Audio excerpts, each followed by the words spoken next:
Irmãos, nós temos a alegria, o privilégio de receber nessa noite o pastor Júnior. Vem cá, Júnior, por favor. Pastor Júnior é membro da Primeira Igreja Batista em Bom Jesus do Itabapoana. Ele também é diretor do seminário teológico aqui da nossa cidade. Ele tem preparado os homens e mulheres que Deus vai usar no futuro, na liderança da igreja aqui na nossa região. Tem sido um instrumento de Deus para isso, não é? Ele veio acompanhado da Denise, sua esposa. Fica de pé, Denise, por favor. Denise, a Denise já levou o Pedro e a Ana Luísa lá para a Terra da Promessa, não é? Estão lá na Terra da Promessa.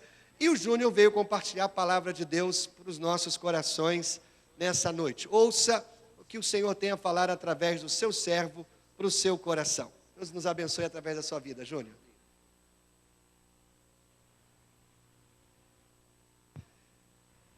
Boa noite, irmãos.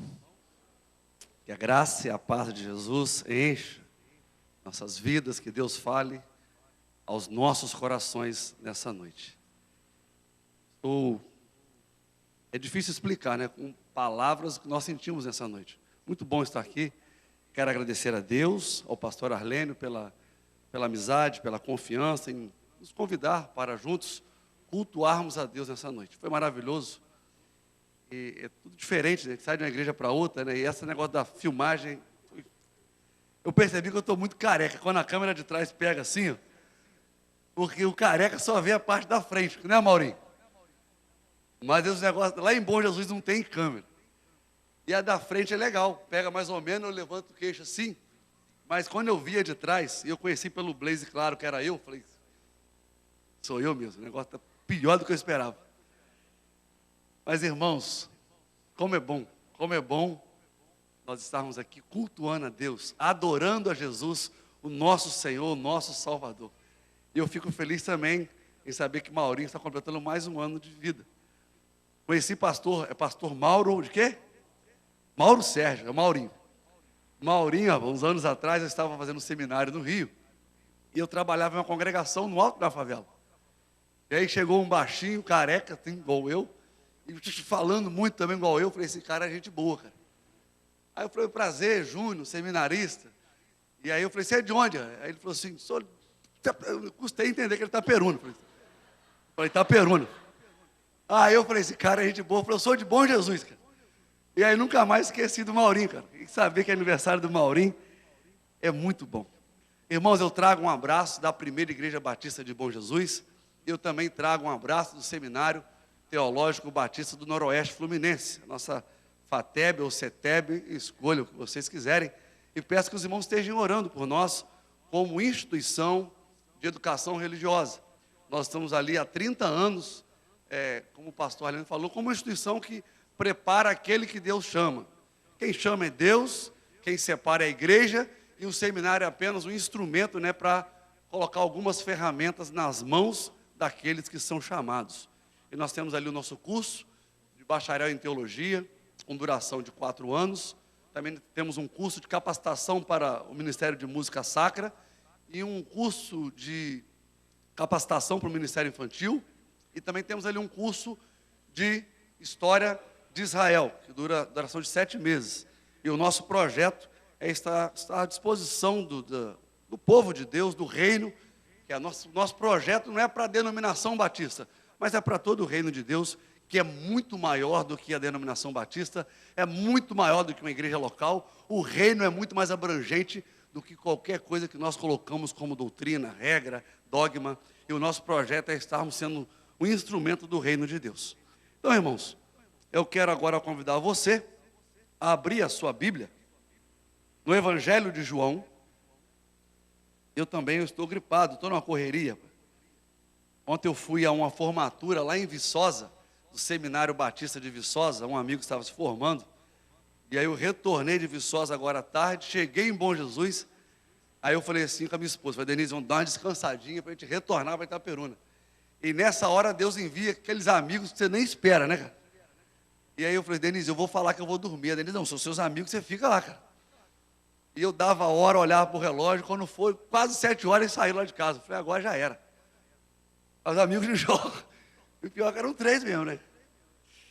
Mas, irmãos, quero convidá-lo a abrir a sua Bíblia no Evangelho de João, capítulo 5. E eu peguei um frio lá em Viçosa, cara. Viçosa, lugar frio, alto, né? Você vai subindo, e aquele carro meu não deixava eu chegar. Que desespero. Quando eu cheguei, estava 14 graus. Aí eu falei assim, estou me lembrando de Itaperuna. E aí eu acho que até gripei um pouquinho, irmãos. Então, quero que os irmãos compreendam a nossa limitação aqui física. Mas a palavra de Deus, no Evangelho de João, capítulo 5. Quero convidar você, pode se colocar de pé. Veja se tem alguém ao seu lado sem Bíblia, algum convidado nosso que está aqui conosco nessa noite, cultuando a Deus conosco. Compartilhe a palavra de Deus com esse irmão.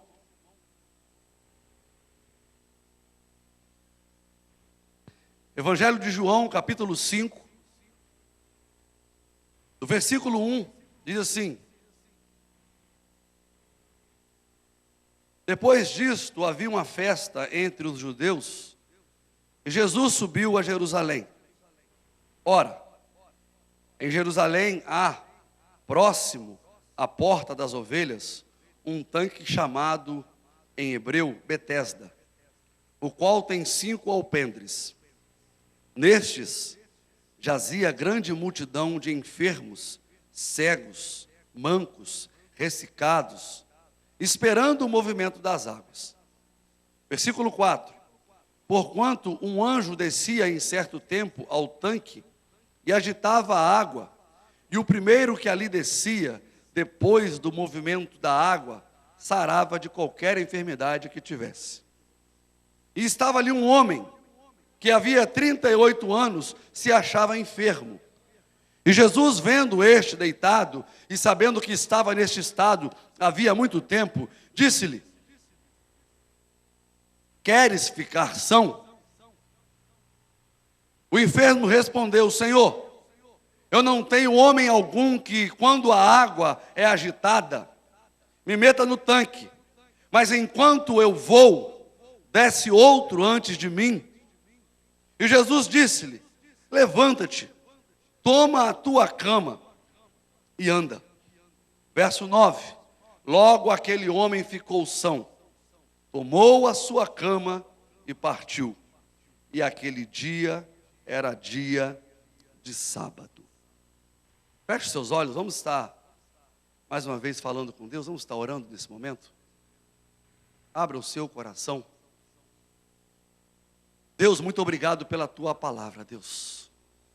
Muito obrigado, Deus, por essa noite memorável, onde nós temos o privilégio de, reunidos como igreja, como povo do Senhor, na tua presença adorar o teu nome, adorar Jesus. Pai, muito obrigado, Pai, por essa noite tão especial, quando nós temos o privilégio de ouvir a tua palavra, Deus. E agora, Pai, neste momento nós pedimos que o Senhor venha estar falando conosco.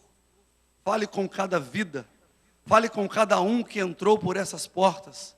Fale com cada pessoa que aqui está, Pai, pois precisamos ouvir a tua voz, Deus. Que o teu Espírito Santo tenha liberdade para ministrar a tua vontade, o teu querer em nossos corações, Pai.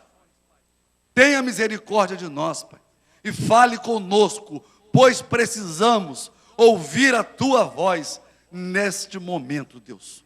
Nós te oramos, agradecidos e confiados em um nome que está acima de todo nome, nome do nosso Senhor, nome do nosso Salvador, nome do nosso Mestre, Jesus Cristo. Amém, Senhor. Poderia sentar, irmãos? E quando nós fomos convidados pelo pastor Arlênio, e aí nós falamos: Pastor Arlênio, dar uma série de mensagens, a gente fica, né, preocupado, né, como é que é? Porque ocupar o púlpito do pastor Arlênio é algo complicado, né? Sabia, pastor? Não é fazer média não, né? A gente sempre já faz uma média também, né? O sentimento que toma conta de... Eu lembrei de um livro que eu li há muito tempo, chamado Temor e Tremor. Livro antigo, século XIX. E é o nosso sentimento hoje. Com muito temor e com muito tremor, nós compartilhamos a palavra de Deus com os irmãos. E quando nós fomos convidados, eu falei, pastor Arlênio, qual é a nossa proposta? Ele falou assim, Júnior, compartilhe conosco aquilo que Deus colocar no seu coração. E a grande proposta é essa, não é pregar, porque pregar, gente, não é difícil. Você pega um texto, prepara aquele negócio de homilética, 3 pontinhos, conclusão. Mas a grande questão não é pregar, a grande questão é ouvir Deus falar. A grande questão é você ouvir Deus falar aos nossos corações, e em primeiro lugar, ao seu coração. Aí eu me deparei com esse texto e já havia, né, algumas vezes falado, pregado nesse texto. É um texto muito conhecido do meio evangélico, um texto que vai narrar o início do ministério de Jesus, diferente dos outros evangelhos, que nós chamamos evangelhos sinóticos, que não narra as idas e voltas de Jesus Cristo a Jerusalém, ele que morava na Galileia, mas o evangelho de João, ele é singular nesse sentido, porque ele faz questão de narrar as idas de Jesus a Jerusalém constantes.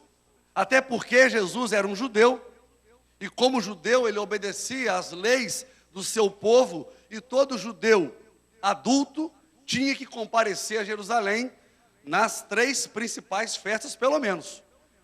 Quem morasse pelo menos ali em torno de 30 quilômetros de Jerusalém. Jesus morando na Galileia, ele ia pelo menos 3 vezes a Jerusalém constantemente. E no capítulo 4 vai falar de uma visita a Jesus até Jerusalém, que ele foi à festa da Páscoa.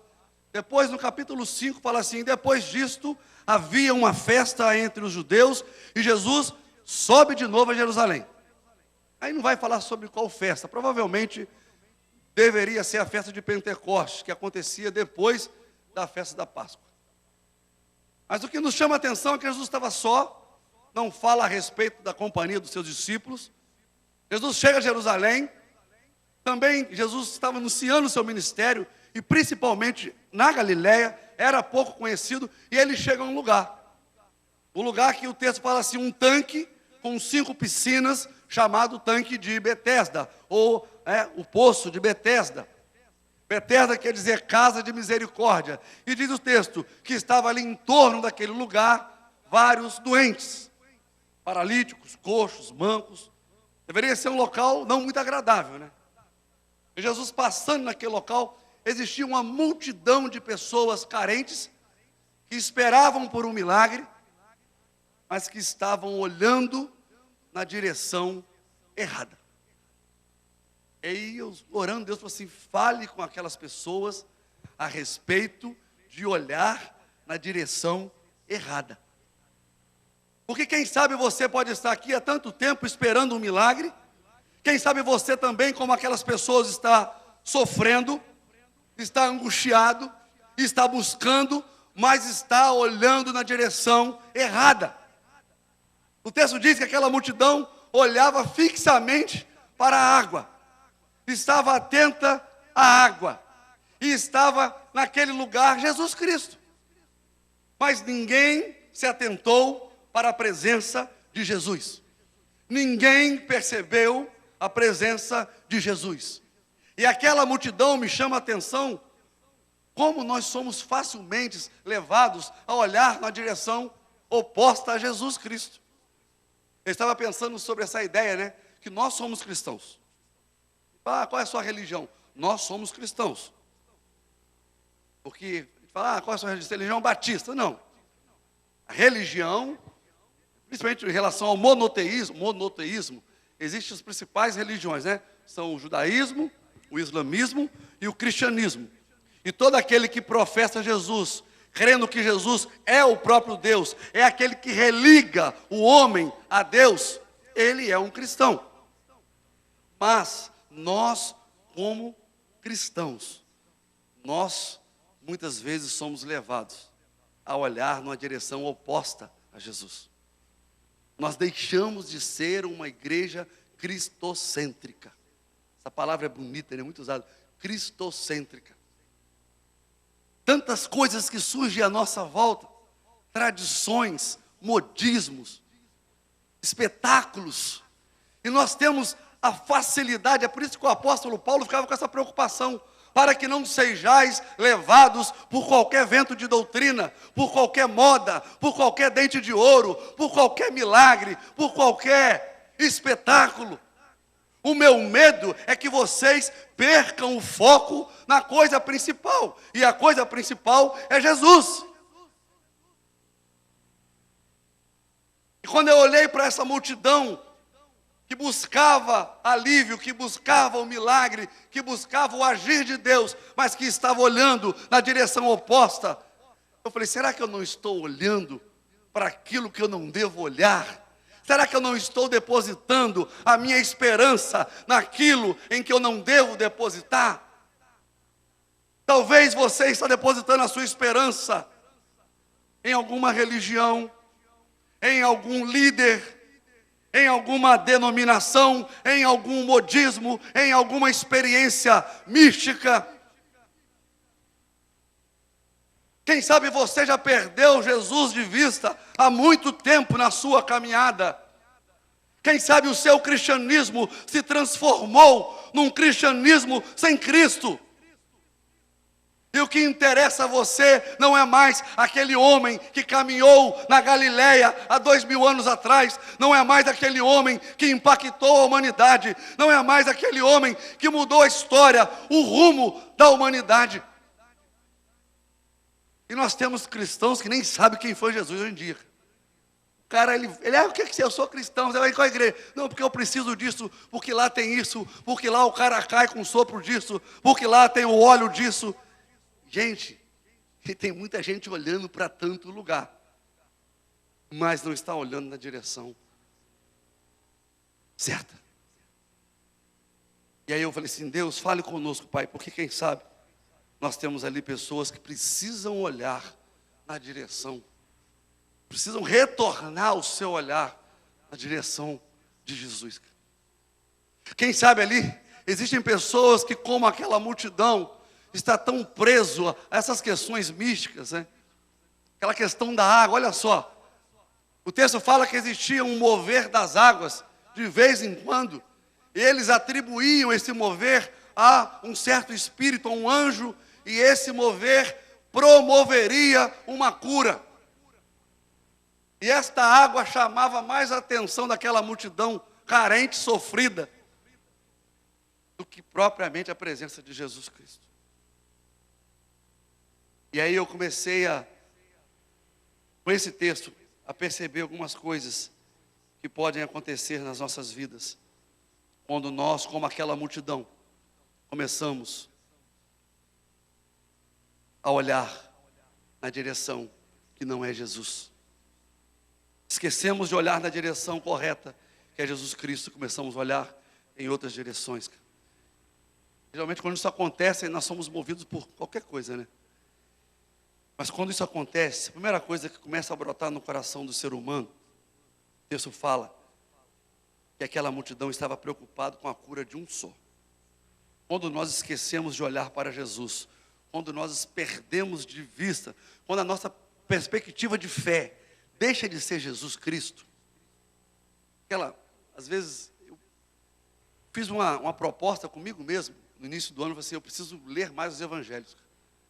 Porque às vezes a gente lê, não, lógico que o Antigo Testamento é a palavra de Deus, longe de discordar disso, mas a gente começa a ler tantas coisas, né? E aí tem gente até que um dia visitando tem candelabro dentro de casa, e faz a não sei o quê, e começamos a esquecer desse personagem Jesus Cristo, cara. Desse homem, desse Deus que se fez homem, desse Emanuel. E aí quando nós começamos a perder de vista Jesus, começa a brotar em nosso coração, nós começamos a viver uma espiritualidade egoísta. Egoísta. Sabe por quê? Porque aquela multidão estava preocupada somente com o seu problema. Porque a água ia mexer. E sabe quantos seriam curados quando a água mexia, pastor Arlene? Só um. E aí a perspectiva de fé, de experiência com Deus daquelas pessoas, na minha ótica, é tão mesquinha, que em primeiro lugar eu, em segundo lugar eu, em terceiro lugar eu. E muitas vezes, quando eu olho para a vida da igreja, eu percebo pessoas que estão tão distantes de Jesus, que elas se prendem nelas mesmas. E só se preocupa com os seus problemas e perde de vista essa proposta comunitária que é a igreja. Quando Jesus ele veio e ele instituiu a igreja, é porque ele entendia a necessidade de uma fé comunitária, onde nós precisamos um do outro, onde eu não devo caminhar em torno do meu umbigo, em torno das minhas preocupações, em torno dos meus medos, em torno das minhas aflições, e perceber que há em torno de mim uma multidão, existem outras pessoas, e quando nós começamos a desenvolver esse tipo de fé, esse tipo de experiência, é muito perigoso. Nós vivemos num egoísmo tão grande, né? Você olha para algumas multidões que, né, falam, estou buscando Jesus, não está buscando nada, cara. Está buscando a cura para a doença do filho, está buscando a prosperidade material, está buscando a reforma da casa, está buscando a troca do carro, está buscando tudo para ela mesma. Imaginando aquele monte de doente, eu fico, por isso que, veja que coisa, né? Um só curado, um só. E o coitado do aleijado já estava ali há 38 anos, que é aleijado, né? Se tinha alguém com lepra no braço, ia ganhar dele na hora. Mexeu, ele saía correndo, até ele se arrastar na água, já passou. Né? E se você acha que a situação do aleijado é complicada, é do cego então. Até ele achar o poço, meu irmão, já entrou uns 30. Ele vai ficar ali o resto da vida. Vai sair batendo em parede. Sabe por quê? Porque quando nós olhamos na direção oposta de Jesus, nós vivemos esse tipo de espiritualidade, da rivalidade. Farinha pouca, né? Meu pirão, primeiro, cara.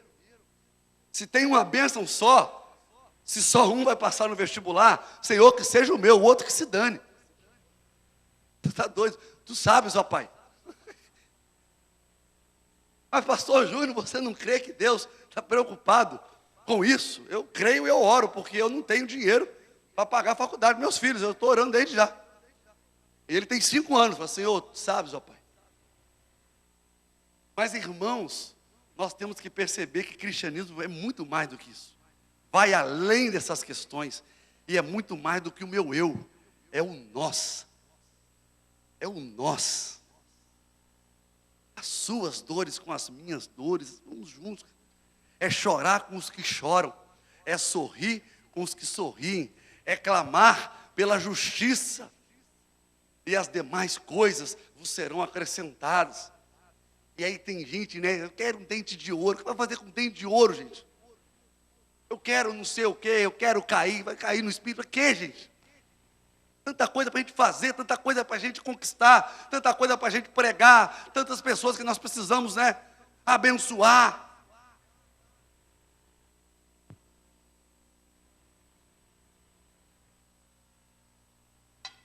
Obrigado, irmão.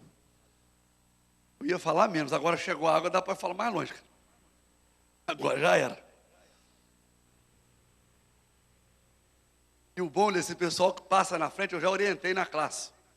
Eu dou aula de EBD e sempre tem o pessoal que chega atrasado. E o atrasado, ele dobra o pescoço, pensando assim, eu não vou atrapalhar a aula. Aí ele passa na minha frente assim, ó. Fala, meu filho, você pode passar com a cabeça para o alto, você já atrapalhou, cara.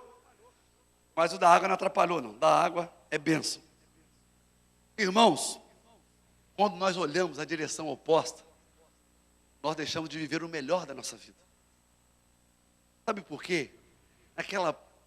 Em torno daquele poço, esperando um anjo, um balançar de água. Tinha um monte de gente ali, cara. Mas tinha gente, cara. Aí eu me lembrando do texto de Jesus, eu falei assim, por que aquela pessoa nasceu assim, aleijado? É porque ele pecou, o antepassado, ele falou assim, não, para que se manifeste na vida dele a glória de Deus. E aí às vezes nós vivemos num processo de autocomiseração tão grande e remoendo os nossos problemas, e nós ficamos na beira do poço, esperando o anjo, e nós perdemos o melhor da nossa vida. E se passam 3 anos, 38 anos, 40 anos, e a pessoa está lá remoendo, olhando para a santa, olhando para a religião, olhando para não sei o quê, e falando, ó vida, ó azar. E aquele homem já estava ali há 38 anos. Quanta coisa boa aquele homem perdeu. Quantas experiências aquele homem deixou de viver, porque ele ficou ali esperando o anjo, olhando para a água. E quem sabe Deus te trouxe aqui, porque Ele precisava falar com você. Pare de ficar nesse processo de autocomiseração, se achando pior, se achando mais coitado. Olhe para a vida, esqueça o anjo, esqueça a água, porque a vida está na sua frente. Apesar da doença, apesar do problema de drogas com o seu filho, apesar do seu marido, da sua esposa, esse encosto que você arrumou, apesar disso tudo, apesar da crise, apesar da Dilma, do Temer, Deus está contigo e Deus tem coisa boa para a sua vida. Glória a Deus. Aleluia. E muitas vezes nós perdemos o melhor da vida, porque nós ficamos olhando para a direção errada e esquecemos de olhar para o autor e consumador da nossa fé, aquele que está acima das doenças, aquele que está acima dos problemas, aquele que está além do desemprego. E aí talvez Deus te trouxe aqui e falou assim, ó, pare de ficar olhando para o seu umbigo, pare de ficar olhando para o seu problema, pare de ficar olhando para as religiões, pare de ficar olhando para algum líder, olhe para Jesus, porque Jesus tem o melhor para a sua vida. Eu vim para que tenham vida e a tenham com abundância de vida. Ainda que haja problemas, ainda que haja dificuldades. E o texto fala que Jesus chegou no meio daquela multidão, só olhando, esperando. E aí de repente ele chega e só não percebe ele. Mas algo vai acontecer na vida de um homem. Deixa de olhar para a água e olha para Jesus. E quando ele olha para Jesus, eu fiquei pensando, se já estava difícil chegar na água, olhando para a água, imagine chegar na água olhando para outra, né? A água está ali, Jesus está aqui. Aí começa a puxar assunto com ele. Chega um homem lá da Galileia e fala assim, e o pior é a pergunta que Jesus faz, né? Jesus chega perto dele, depois de 38 anos, aí ele já devia estar assim, né? Sem paciência. Já estou aqui há 38 anos, não fui curado, mas eu vou ficar aqui mesmo. Voltar para casa é pior, só lá não vai me aturar, já estou aqui, já me ambientei com esse espaço sujo, esse espaço de falta de esperança, esse espaço de falta de perspectiva, esse espaço pede, eu vou ficar por aqui mesmo. Aí de repente chega Jesus Cristo, e aí fala assim, tu queres ser curado? E ele nem responde, ele fala assim, ó, ninguém me leva para a água. Eu falo assim, você quer ser curado? Mas aí eu quero falar com você, para a gente concluir a nossa reflexão dessa noite. O texto fala que depois de 38 anos, aquele homem ele deixa de olhar para a água, deixa de olhar para o anjo e olha na direção de Jesus. E aí algumas coisas acontecem. Nunca é tarde para olhar para Jesus. Já haviam se passado 38 anos, praticamente a minha idade, 38 anos. Eu sei que eu tenho cara assim de 22, 21, mas eu já estou perto dos 38. Já passei dos 38. Mas eu falo com a Denise, se eu colocar um boné, pintar essa beirada, fizer a barba, ninguém passa de 25 não, Denise. Mas irmãos, nunca é tarde para olhar para Jesus. 38 anos, ele fala assim, pastor, não é tarde para você, mas você não sabe o que é ficar 15 anos lutando com um filho dependente de cocaína. Pastor, não é tarde para o Senhor, você não sabe o que é pelejar um casamento durante 30, 40 anos e não ver nada acontecer. Pastor, você não sabe o que é lutar contra uma enfermidade durante anos e anos e não ver nada. Mas eu quero dizer para você, nunca é tarde quando nós olhamos para Jesus, quando nós voltamos os nossos olhos na direção correta. Amém? E aí o texto fala que aquele homem deixa de olhar para a água, deixa de esperar o anjo, e ele volta os seus olhos para Jesus. E a primeira coisa que acontece é que volta a esperança no coração dele. Volta a esperança. Essa palavra é a coisa mais linda do mundo. Santo Agostinho, certa vez escrevendo, foi na Cidade dos Homens, Cidade de Deus, ele fala assim, ó, porque retirando a esperança do coração do homem, não lhe sobra mais nada. Tem muitas pessoas que vivem, ou melhor, respiram, mas não vivem, porque perderam a esperança. A esperança da cura, a esperança da alegria, a esperança de ver um filho liberto, a esperança de ver um casamento restaurado, a esperança. E depois de 38 anos, uma coisa que havia morrido no coração daquele homem é a esperança. Até porque se ele estava olhando para o outro lado sem ser da água, é porque ele não já acreditava em mais nada. Mas quando ele olha para Jesus, o texto fala que ele já olha e Jesus fala assim, ó, você quer ser curado? Ele fala assim, ó, ninguém me leva na água. Começa a já brotar a esperança. Quando Jesus, ele ativa aquele homem, fala assim, ó, você quer ser curado? Parece até uma pergunta retórica. Até eu que não sou Deus, se eu encontrar com um aleijado, na beirada de um poço, há 38 anos esperando a cura, eu sei que ele quer ser curado. Mas parece que Jesus queria mexer com o íntimo daquele homem. Preste atenção, você quer sair dessa situação? Você realmente crê? Você quer sair desse estado de letargia, desse estado que você se encontra?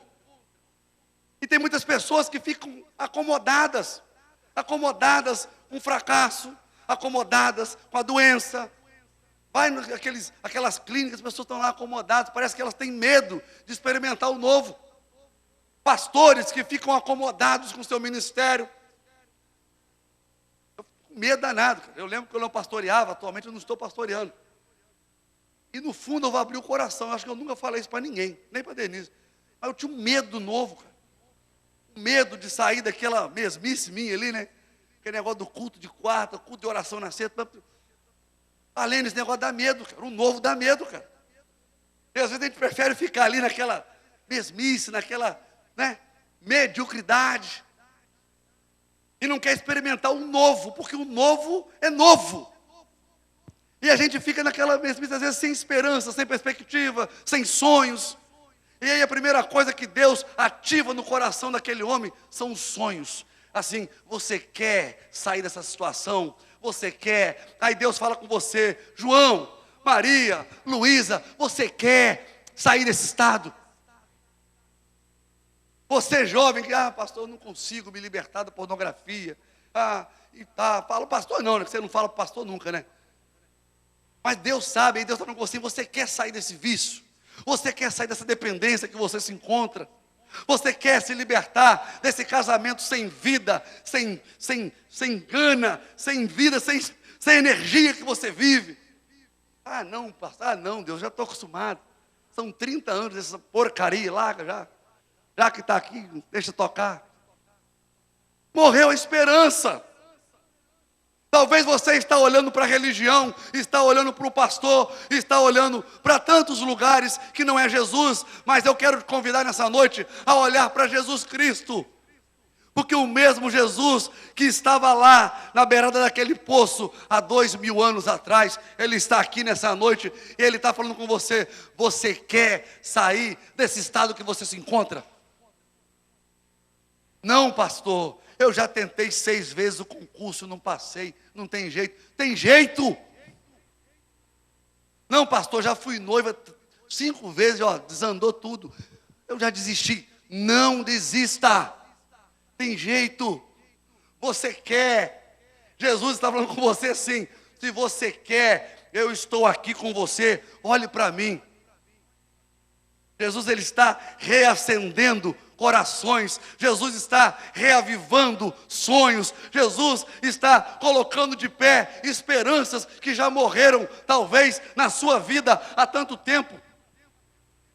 38 anos, sendo carregado para lá, carregado para cá, 38 anos numa maca miserável, esperando um bendito de um anjo que nunca chegava, e quando chegava alguém ia na frente, e quando ele pensava em dar a remexida, já gritavam lá, fui eu. Aí depois só a outra mexida, e só Deus sabe quando era a outra mexida, cara. Aí eu estava estudando assim as arqueologias, né? Eles descobriram em Jerusalém que existia até alguns subterrâneos ali por baixo daquele poço, que praticamente os arqueólogos creem que é o tanque de Betesda, e ali tudo provavelmente era esse mover era algumas águas subterrâneas que fazia a água mover. Mas existia uma crendice, né? E aí um dia alguém perguntou, pastor, tinha ou não tinha anjo? Eu falei, pergunta para Deus quando chegar na glória.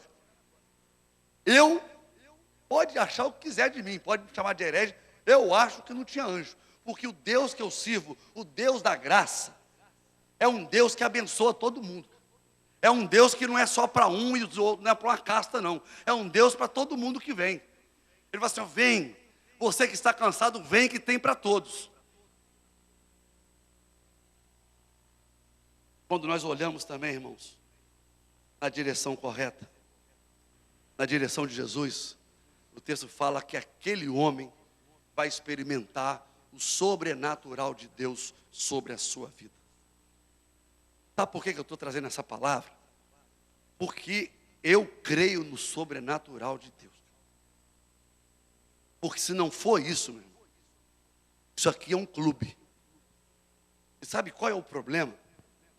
Que nós que somos de uma tradição, né, de uma linhagem, vamos botar assim, que dentro do espaço protestante, cristão, você tem basicamente duas, né, tem várias, tem a ortodoxa russa, você tem a católica romana, e no século XVI você tem um viés protestante, né, que surge ali na Europa do século XVI, chamada de igreja histórica. E essa igreja histórica, devido ao seu contexto de surgimento, é um ambiente extremamente racionalista. Extremamente racionalista, e nós buscamos com esmero e uma grande busca da verdade. Você pode ver que nesse meio nosso batista, presbiteriano, luterano, a busca pela verdade do texto, pela verdade da palavra, e que é extremamente saudável, é muito grande. Mas parece que com o decorrer do tempo, surgiu-se um pensamento que nós deixamos de lado esse algo mais da fé. Esse algo mais da experiência religiosa, esse algo mais da vida com Cristo. E aí eu falei assim, irmão, se for só conhecer textos, se for só aprender grego, hebraico, e entender direitinho o que diz um texto, eu acho que é muito pouco, eu acho que Deus tem mais. E aí eu sempre peço a Deus assim, Deus, não me deixe entrar numa experiência onde eu deixe de perder de vista o sobrenatural de Deus. Eu não quero ser um crente em Jesus que não creia, que não viva esse sobrenatural de Deus. E o texto fala que aquele homem que já estava esperando há tanto tempo o sobrenatural de Deus e nada havia experimentado, de repente ele olha para alguém, ele olha para um homem chamado Jesus, o Nazareno, filho de Maria e de José. E quando ele fixa os seus olhos naquele homem, ele experimenta o sobrenatural de Deus. É aquilo que vai além do natural, além da física, né? Tem as leis da ciência, da física, mas a experiência com Deus, a experiência com Jesus, nos leva além. No reino de Deus, eu falo lá na igreja, eu falo, irmãos, por mais que nós planejemos, que nós estruturemos, isso aqui não é empresa. E numa empresa 2 e 2 dão 4, mas aqui é reino de Deus, aqui é Jesus agindo. E aqui, pastor Arlênio, às vezes 2 e 2 dá 5, dá 3. Sabe por quê? Porque nós vivemos numa esfera do sobrenatural. E talvez está faltando isso na sua vida. na sua caminhada cristã, na sua caminhada de fé. Você olhar para Jesus e voltar a crer. E se você que nunca creu, que você, a partir de hoje, comece a crer no sobrenatural de Deus sobre a sua vida. Amém. Aleluia. Pastor, de acordo com a ciência, não tem mais jeito para a doença do meu esposo, mas na perspectiva do sobrenatural de Deus, tem. Pastor, aos olhos da sociedade, o meu filho não tem mais jeito, mas aquilo que é impossível aos homens é possível para Deus. E é Deus que está aqui, Jesus é Deus. A gente esquece, Jesus Cristo é Deus. E na perspectiva de Deus, não há barreiras, não há nada que impeça o agir dele. E talvez Deus te trouxe aqui porque Ele quer reacender essa fé no seu coração, essa fé no sobrenatural dele, sobre o seu casamento, sobre a sua vida profissional, sobre a sua vida emocional. Pastor, não tem mais jeito? Tem jeito. Sabe por quê? Porque o milagre de Deus está aqui neste lugar, e o milagre de Deus quer alcançar a sua vida. Será que é hoje? O texto conclui assim no versículo 9. E aquele dia era dia de sábado. Talvez o dia mais improvável para aquele homem carregar uma cama. Na tradição judaica, dia de sábado era dia de fazer nada. Principalmente carregar uma cama. Mas foi no dia de sábado, foi naquele dia, foi naquele encontro. Talvez hoje seja um dia improvável. Improvável para você, porque para Deus não é um dia improvável, é o dia que Ele marcou esse encontro com você. É o dia do encontro, é o dia.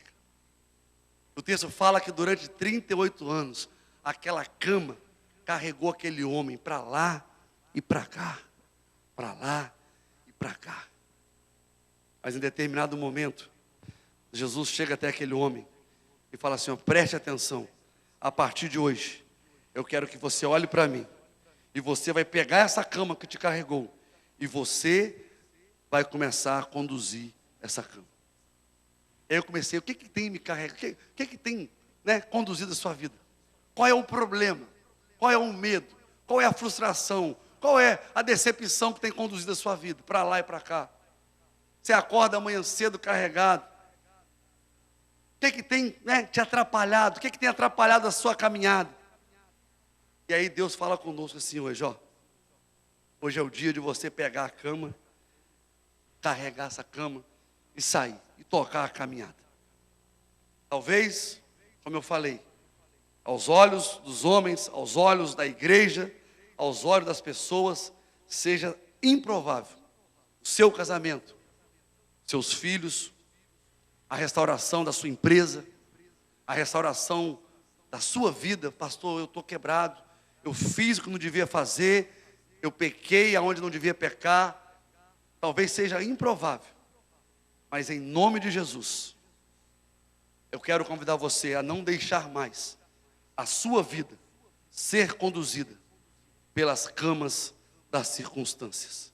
E a partir de hoje, Deus nos convida, Deus te convida, para que você conduza os seus problemas, amparados pelas mãos e pelo poder de Jesus Cristo, sobre a sua vida. Eu não sei qual é a cama, mas eu quero convidar você a ficar de pé agora, onde você está.